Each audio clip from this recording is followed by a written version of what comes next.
Di tengah upaya menyukseskan pertemuan negara-negara kelompok 20 yang puncaknya tahun ini akan berlangsung di Bali, sedikit membuat posisi Indonesia sebagai presidensi atau tuan rumah dilematis. Hal itu karena salah satu anggota G20, yakni Rusia, mendapat kecaman dari negara anggota lainnya akibat invasi negara tersebut ke Ukraina.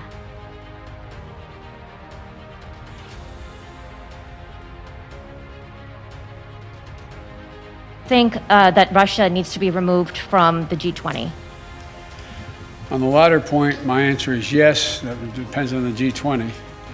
That was raised today, and I raised the possibility if that can't be done, if Indonesia and others do not agree, then we should, in my view, ask to have both Ukraine be able to attend the meetings, as well as basically Ukraine being able to attend the G20 meeting and observe. 20国集团是国际经济合作的主要论坛，汇聚了世界主要经济体。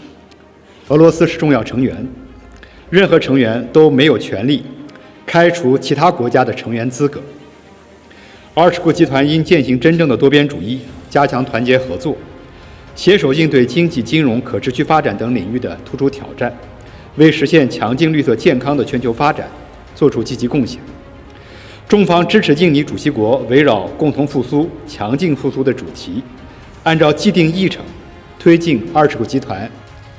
Saya kira itu kekhawatiran yang berlebihan ya, karena kita harus lihat dasar G20 didirikan itu untuk apa. Saya percaya betul bahwa G20 itu tujuannya adalah untuk recovery dari segala macam masalah ekonomi, ya kan? Bagaimana bicara tentang inklusif ekonomi, sehingga untuk menghapuskan atau dan tidak mengundang Rusia dalam hal ini adalah sebuah kesalahan. Kita mesti ingat Presiden Jokowi itu adalah ketua G20 hari ini, oke? Bukan EO, event organizer. Jadi sebagai ketua, tugasnya itu adalah betul-betul menjalankan posisinya sebagai ketua, yaitu tidak meninggalkan siapapun di dalam keanggotaan G20 untuk hadir. Gitu.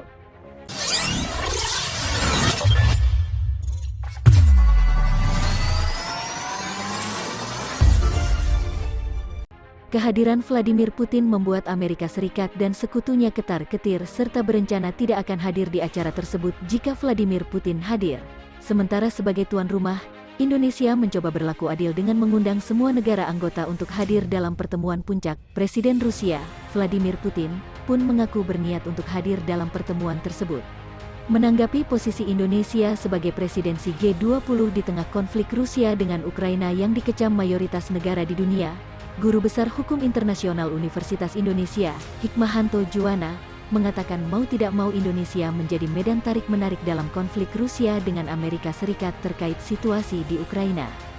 Indonesia pun menjadi medan tarik-menarik bagi konflik Rusia dengan AS dan sekutunya mengingat Indonesia akan menyelenggarakan KTT G20 bulan November mendatang, ujar Hikmahanto Juwana dalam keterangan tertulis di Jakarta, Kamis, tanggal 24 Maret tahun 2021. Amerika Serikat dan sekutunya meminta kepada Indonesia sebagai presiden G20 untuk mempertimbangkan keanggotaan Rusia. Australia bahkan mengancam tidak akan hadir dalam KTT bila Rusia hadir. Sementara itu, Dubes Rusia mengonfirmasi kehadiran Presiden Putin di Indonesia, kata Hikmahanto. Dia pun mengimbau pemerintah melalui Kementerian Luar Negeri harus segera bertindak agar KTT G20 sukses dan memastikan semua kepala pemerintahan dan kepala negara hadir. Ada 3 langkah yang harus dilakukan. Pertama, Kemlu harus turun menjadi juru damai atas konflik yang terjadi di Ukraina dan saat ini meluas antara Amerika Serikat dengan sekutunya dan Rusia. Ia mengatakan Kemlu bisa meminta perwakilan Indonesia di AS dan negara-negara sekutunya untuk mengidentifikasi apa yang diminta terhadap Rusia.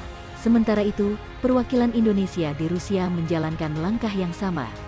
Selanjutnya, Menlu, berdasarkan masukan dari perwakilan Indonesia, merumuskan solusi yang tepat untuk ditawarkan baik ke AS dan sekutunya dan ke Rusia.